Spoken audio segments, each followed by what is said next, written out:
short disclaimer before we get started. I'm using a modded client to summon AIs on command. I'm quite sure that there's no other mods interfering with what I'm doing, but keep in mind that there might be a few mistakes every now and then. And if you want to try this mod by yourself, the mod is called Debug Toolkit by iHarvHD, available on ArtifactReliquary. With that out of the way, let's get started. While I was playing around with the debug toolkit a few days ago, I found a few names of AIs that I wasn't quite familiar with that you would normally see in the game. These were ArtifactReliquary, BrotherHauntMaster, otherwise known as ClayMan, MonsterHunter, and Major Construct Body name, AncestralIncubator, and VoidRaidCrabMaster. The first two are quite simple and can be seen throughout the game, but the rest are pretty hard to see or impossible to see in some ways, so I thought it might be worth sharing it with you guys. ArtifactReliquary is actually quite simple. It's just a little shell created in the artifact world that you can see while unlocking artifacts, so this one wasn't much of a surprise. And secondly, the BrotherHauntMaster, also known as !! sounded very interesting, but turns out it's just the moon eruptions that you see after defeating Mithrix. It does look pretty cool when viewed from above, but other than that, it doesn't seem to have any function. Now, let's go through the more obscure AI summons that we can do. The first one is the ClayMan. I thought this might be a modified version of the Clay Templars, but turns out it's actually a little man. His outfit theme is shared by the abandoned aqueduct stage, which is where all the other clay related monsters are found. And one noticeable thing with these guys is that I couldn't attack him, he couldn't attack me either, and he didn't have any death animation or any other animation.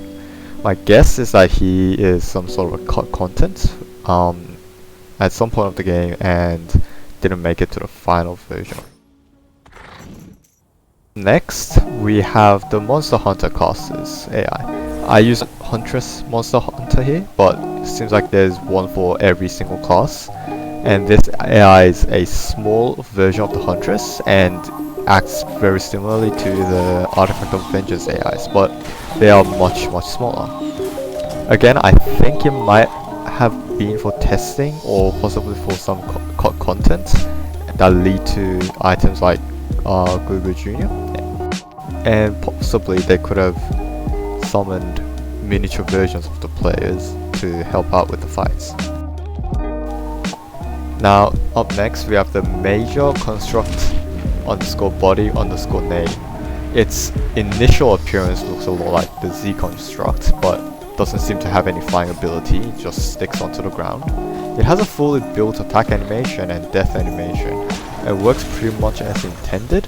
This is basically like a static copy of the Z Construct, so I think it might have been an enemy that was caught at the last moment, right before the Survivors of the Void DLC came out.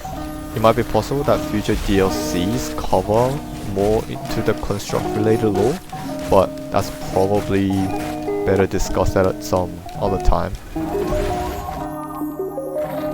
AncestralIncubators is probably unfamiliar to most players, but it's actually an unused item of the same name. It's originally intended to be dropped by the grandparents and summons an allied parent once it fully grows. So it's basically a defense nucleus that actually works.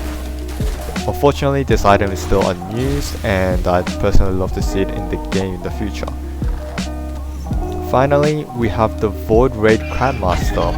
This is basically the Voidling boss from the DLC, except it's much bigger in size, and it mostly won't render into the map.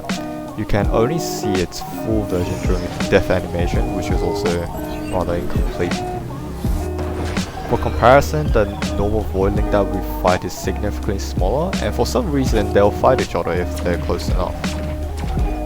This might be either a scrapped or prototype version of the Voidling, possibly removed due to its impractically large size, or perhaps could be used as a boss in the future. Of course, it might be a bit repetitive to use a similarly themed boss, but considering that the Void Link cell is cell 5, there might be more powerful enemies in 1 to 4, as well as the suffix ling in Void Link suggesting a larger entity. That's the end of the video for today. Let me know if you have any idea where these enemies might have been used in the game, or any theories that you might have. Thanks for watching, and I'll see you later.